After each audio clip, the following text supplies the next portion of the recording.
So hello everyone, আমি Arpita and welcome back to our new video. প্রায় অনেক দিন পরে আজকে একটা নতুন ব্লগ নিয়ে এসেছি। আর এই ব্লগটা হচ্ছে তোমার অনেক আগেরই বলতে পারো, কারণ রিসেন্টলি আমি কয়েকদিন আগে তারাপীঠে ঘুরতে গেছিলাম, তখনই ব্লগটা বানানো, কিন্তু সময়ের অভাবে ভিডিওটা পোস্ট করা হয়নি। তাই আজকে একটু ফ্রি হলাম, তাই ভাবলাম তোমাদের সাথে ব্লগটা একটু শেয়ার করা যাক। যাই হোক, দিনটি ছিল 4ই আগস্ট, আর সেদিনই আমরা সকাল সকাল একদম বেরিয়ে পড়েছিলাম মায়ের কাছে যাওয়ার উদ্দেশ্যে। আর এই দিকে দেখো, ট্রেনের পথ ট্রেনে করে যাওয়ার পথে এত সুন্দর লাগছিল চারিদিকটা পুরো।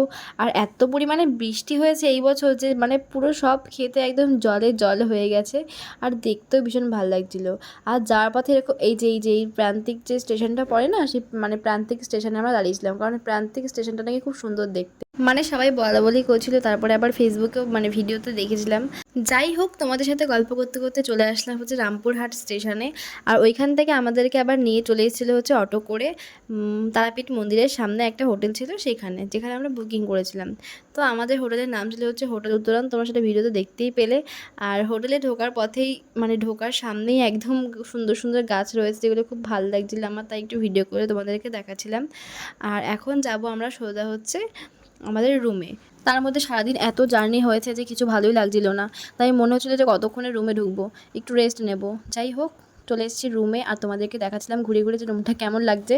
আর আমি রুমে ঢুকেই সমস্ত জায়গাতে একদম লন্ডু করে নিয়েছি। যাই হোক, আর এখন যাব ফ্রেশ হয়ে আমরা হচ্ছে তারা মায়ের মন্দিরে। আর আমরা এমন টাইমে গেছিলাম দুপুরবেলা, যে সময় মায়ের ভোগ নিবেদন হচ্ছিলো, তার জন্য আর কি বন্ধ ছিল আর কি সেই মায়ের দরজাটা সামনের। তো তোমাদেরকে দেখাতে পারলাম না।